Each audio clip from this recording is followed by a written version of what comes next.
shall we? Where were we? I was suggesting that you needn't perform when signing a contract. You're only sitting here because your bank demanded an evaluation of the trustee. So you told a story about a young scholar from a merchant family in Sumeru?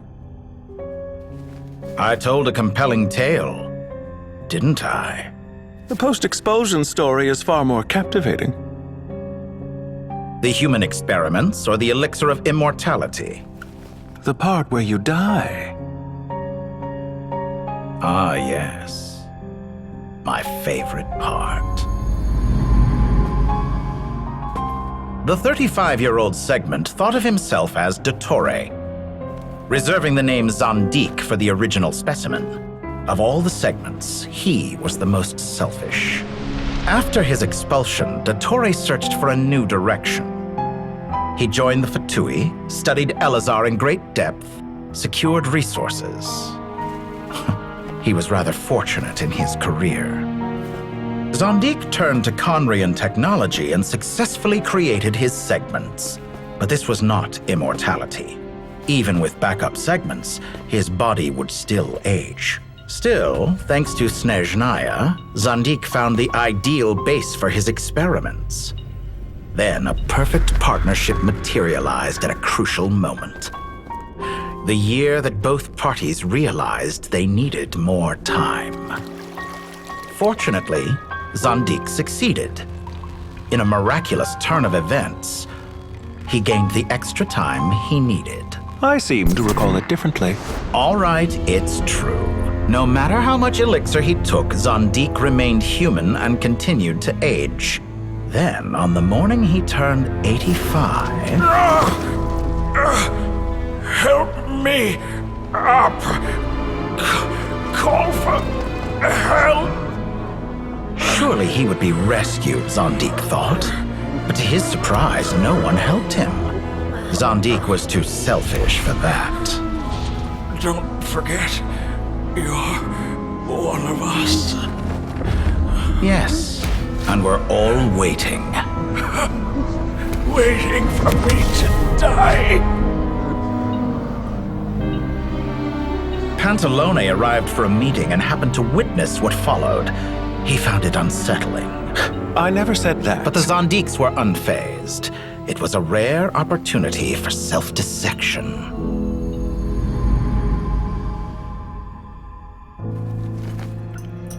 What does all that have to do with you depositing your data at Northland Bank? It has made me cherish my time in this world all the more. Fair enough. So you do have a sense of self-preservation.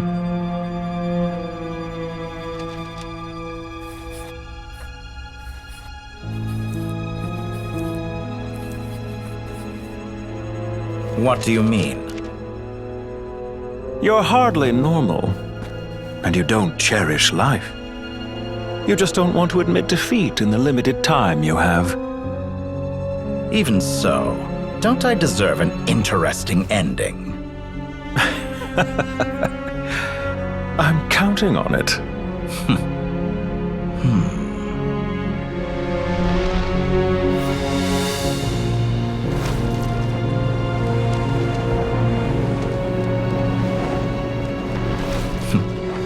If nothing else, I expect my funeral will be a grand affair indeed.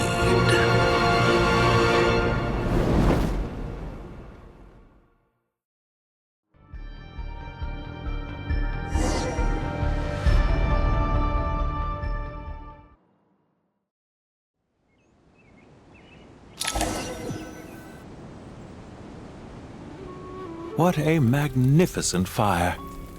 In Snezhnaya, we light fires to ward off the cold. Fire, it seems, is antithetical to ideas such as cold, frozen, and unchanging. Perhaps it has always been that way.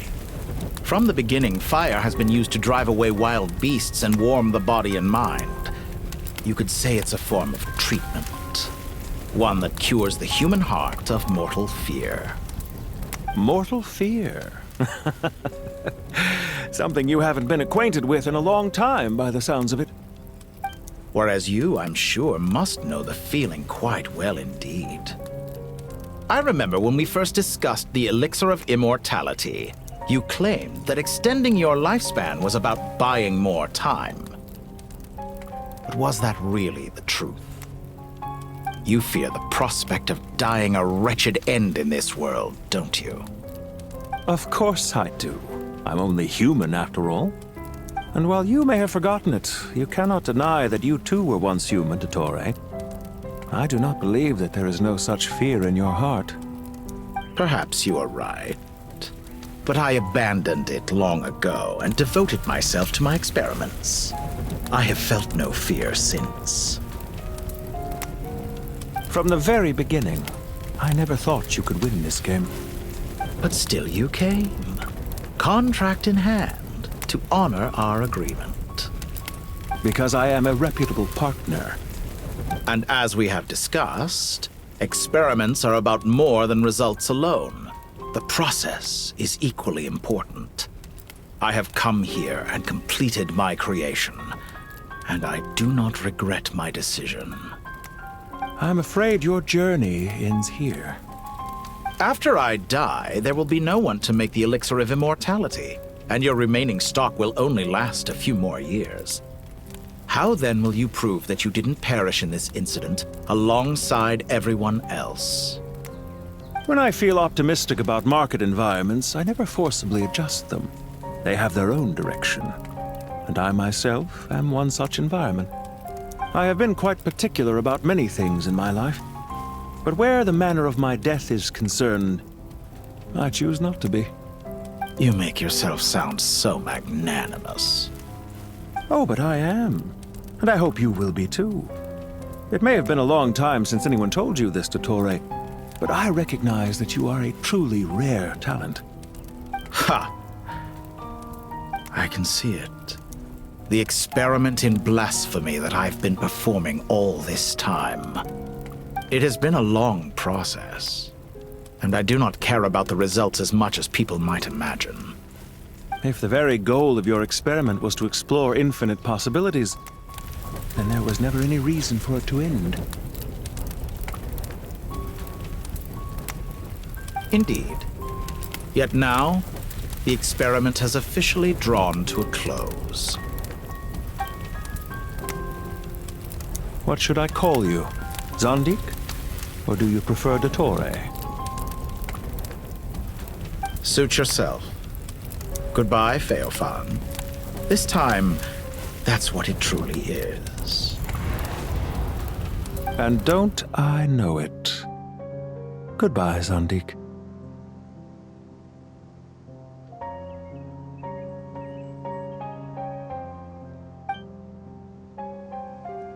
I could have carried out many more experiments, but to me, Lord of Dendro, this outcome is certainly not the worst.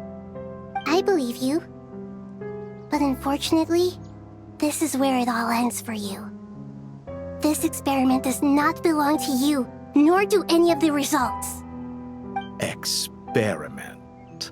It sounds like you're trying to outdo me in my own field.